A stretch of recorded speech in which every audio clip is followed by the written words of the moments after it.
بادشاہ، نبیوں کے سلطان کی بارگاہ ہو، صحابہ کی جماعت ہو، اور وہاں مقام یہ ہو کہ نبی علیہ السلام کی بارگاہ میں بیٹھ کر وہ صحابی کہتا ہو وَأَحْسَنُ مِنْكَ لَمْ تَرَ قَطُّ عَيْنِي وَأَجْمَلُ مِنْكَ لَمْ تَلِدِ النِّسَاءُ خُلِقْتَ مُبَرَّأً مِنْ كُلِّ عَيْبٍ كَأَنَّكَ قَدْ خُلِقْتَ كَمَا تَشَاءُ۔ بلکہ میں یہ کہوں گا مکے پاک کی دھرتی نوں غسل دے کے اتر جنتا دا پھیر چھٹکایا رب نے، کملی والے محبوب نے جویں چاہیا قسم رب دی اوے بنایا رب نے، اتنے پیر نہ کسے دا آ جاوے، پیر دتا نہیں دھرتی تے سایا رب نے، دیوے بال کے تاریاں ساریاں دے، دیوے بال کے تاریاں ساریاں دے، سورج روشنی لئی چمکایا رب نے، کل نبیہ نے حمد بیان کی تھی، کملی والے نے شاہد بنایا رب نے، روح آدم نے حمد بیان کی تھی، روح عیسیٰ نے پھر بلایا رب نے، جبرائیلہ تلاوت بھی آپ کر لیں، اے جی یار دی شان نو بتایا رب نے، اے لوگ چنڈیاں دا ہوتے اعتراض کر دے، چنڈا سونے دا آپ جنایا رب نے، اصغر علی او دے کو غیب کی رہنا جنہیں سامنے سارا کچھ بنایا رب نے۔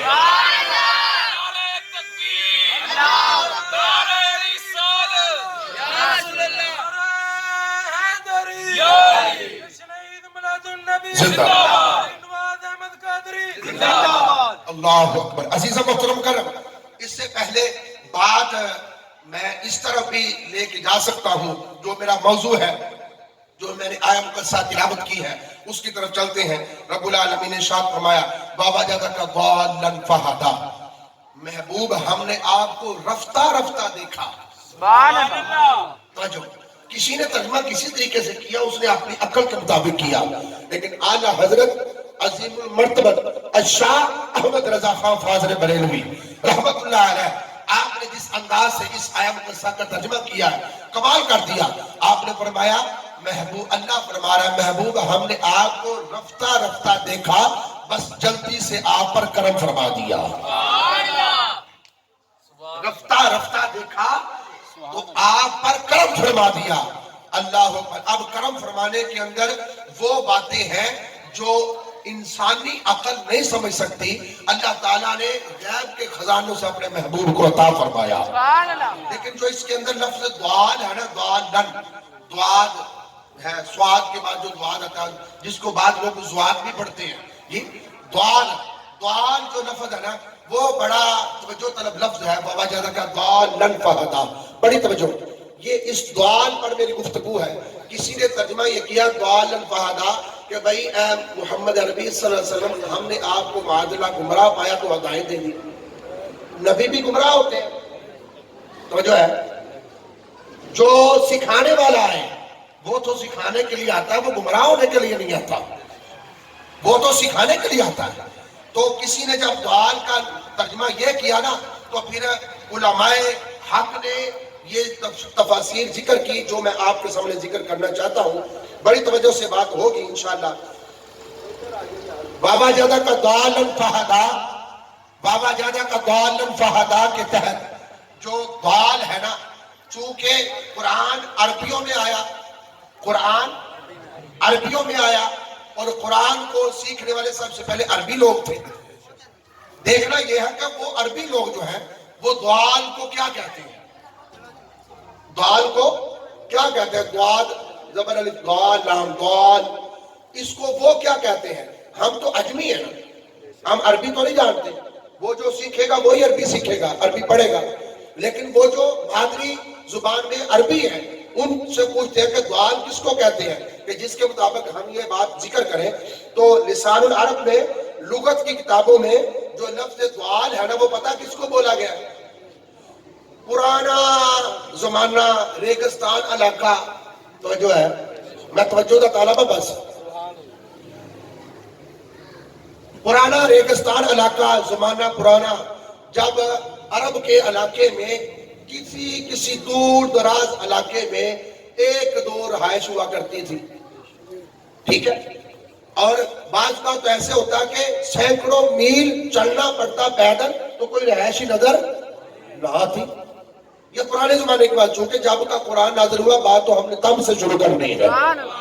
میں نے بات شروع کرنی ہے، توجہ آپ کی دیکھ رہا ہوں میں نے بات شروع کی ہے ابھی۔ دوال میں زمانہ امام الانبیاء صلی اللہ علیہ وسلم کی طرف جانا چاہتا ہوں، بڑی توجہ سے۔ نبی صلی اللہ علیہ وسلم کے ساری زمانے کی طرف جانا چاہتے ہیں کہ دوال اس وقت لوگ چونکہ مخلوق کم تھی، انسان کم تھے، اب پیداوار زیادہ ہے، اس وقت کسی جگہ پر گھر ہوا کرتے تھے، رہائش ہوتی، وہ بھی ایک کلی ہوتی، ایک کمرہ ہوتا، دور دراز سے نظر آ جاتا۔ عرب کے لوگ جو تھے نا، عرب کے لوگ وہ دوال کس کو کہتے تھے؟ جب وہ پیدل چلا کرتے تھے، پیدل جاتے دور سے جو کوئی درخت نظر آتا نا، درخت، اور درخت کی یہ نشانی ہوا کرتی تھی اس وقت، اور ابھی کتابوں میں یہ باتیں موجود ہیں کہ اس وقت وہ جناب جو درخت لگا ہوتا تھا اس کی نشانی یہ ہوتی تھی دور سے دیکھ کر کہ بھائی جتنے درخت لگا ہے نا یہ نیڑے نیڑے کوئی رہائش بھی بن گئی ہوئی ہے۔ کیا اس بات کا ثبوت ہوا کرتا سی اس وقت عرب کتابوں کے اندر یہ گل موجود ہے۔ اللہ اکبر۔ تو لغت کی کتابوں میں جو دوال ہے نا، دوال وہ اس درخت کو کہتے تھے جس کو دیکھ کر دور سے مسافر ہو تو وہ دل کو تسکین دے لیتا تھا کہ درخت نظر آ گیا، لہٰذا کوئی ہدایت دینے والا کوئی مکان بھی پاس نظر آ ہی جائے گا۔ تو جو ہے درخت کو دور سے دیکھ، اس درخت کو دوال کہتے تھے، اس درخت کو دوال کہتے تھے کہ وہ درخت دور سے دیکھتے، کیونکہ ریگستان علاقہ، ریت ہی ریت اور مٹی ایسے ہی ایک علاقہ تھا، ہر طرف یہی معاملہ تھا، یہی نظام تھا۔ دور سے چلتے جب دور سے کوئی درخت نظر آتا، کوئی پودا نظر آ جاتا، اس کو دیکھتے ہی مسافر جو ہے وہ مطمئن ہو جاتا کیا کہ اس کے آس پاس کوئی گھر ضرور ہوگا جس نے یہ درخت لگوایا ہوا ہے، جس نے یہ پیدائش اس کی ہوئی ہے، پودا لگایا ہے، اس کی ابتدا کی ہوئی ہے، تو وہ ادھر سے دیکھ کر فوراً سمجھ آتا کہ اب کوئی ٹینشن نہیں ہے، اب مجھے یہ نہیں کہ میں بغیر کسی راستے کے میں چلتا جاؤں گا، کسی جگہ پر میں پہنچ جاؤں گا، نہیں، وہ سیدھے راستے پر، اس کو دیکھ کر وہ مطمئن ہو جاتا۔ اللہ قرآن میں یہ فرما رہا ہے، وَوَجَدَكَ ضَالًّا فَهَدَىٰ۔ لوگوں اگر تمہیں سمجھ نہ آنا ہے تو عربوں کی ان باتوں کو دیکھ لو، جو دال اس درخت کو دیکھ کر مطمئن ہو جایا کرتے تھے۔ وہ کیسے مطمئن ہوتے؟ وہ دور سے دیکھ کر، جب وہ دیکھ لیتے کہ وہ درخت نظر آ گیا، مطمئن ہو جاتے۔ اللہ فرمانا یہ چاہتا ہے دور سے زمانہ یہ ہو، دور سے اس کے بعد والا زمانہ ہو، جب تمہیں محمد عربی صلی اللہ علیہ وسلم کی ذات پتہ چل جائے کہ امام الانبیاء میرے نبی ہیں، جب پتہ چل جائے رسول خدا محبوب کبریا میرے رسول ہیں، تو پھر وہ مطمئن ہو گئے کہ اس تک اللہ کا قرآن بھی پہنچ کر رہے گا، میرے آقا کا فرمان بھی پہنچ کر رہے گا،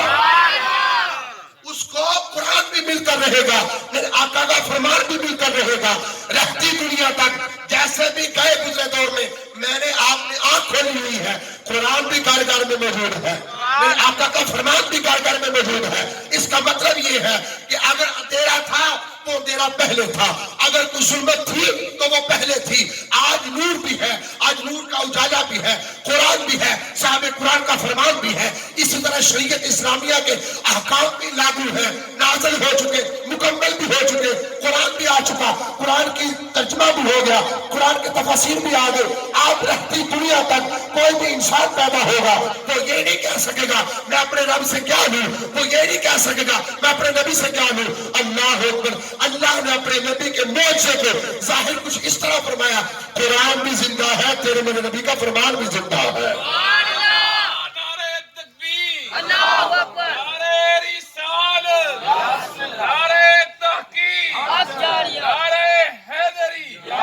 عظمت و شان مصطفیٰ،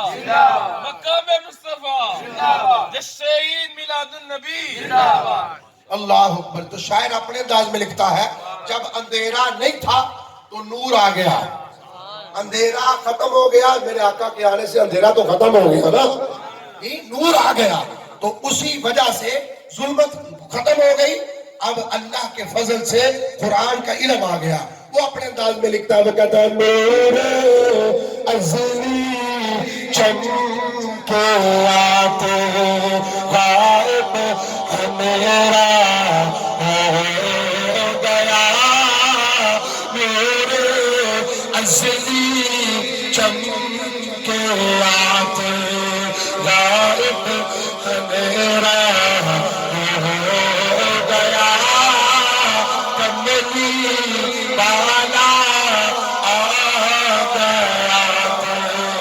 ہر تھا سویرا ہو گیا نور اصلی چمک کے آتے غائب ہے میرا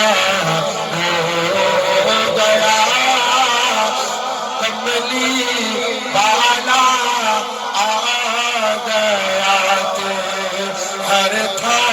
سویرا ہو گیا. وہ اپنے انداز میں لکھتا ہے, وہ کہتا ہے بھائی دیکھو ہمارے آقا کے آنے سے دور سے دار کو دیکھ کر اگر انسان مطمئن ہوا کرتا تھا تو دور سے نبی کا ذکر سن کر بھی مطمئن ہو جایا کرو. نبی کی محبت میں, نبی کے عشق میں, نبی کی وساطت سے اور نبی کی نسبت سے اور نبی کے تعلق کو حاصل کرنے کے لیے نبی کا کلمہ پڑھتے ہی نبی کی محبت میں گرفتار ہو جایا کرو کہ یہ محبت, یہ پیار, یہ عشق و مستی, یہ انداز نسبت اور یہ تعلق سب کچھ انسان کا کام آ جائے گا جب خالص ہو کر وہ اپنے نبی سے پیار کرنا شروع ہو جائے گا. اللہ اکبر. اب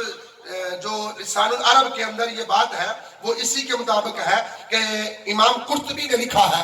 حضرت امام حسن علیہ السلام کے متعلق پوچھا گیا بتائے طوال کس کو کہتے ہیں. امام حسن علیہ السلام سے پوچھا گیا, امام قرطبی نے لکھا ہے دوال کس کو کہتے ہیں. عربی کتابوں میں لکھا دوال اس درخت کو کہتے ہیں جس کو دیکھ کر مسافر مطمئن ہو جایا کرتا تھا کہ بھائی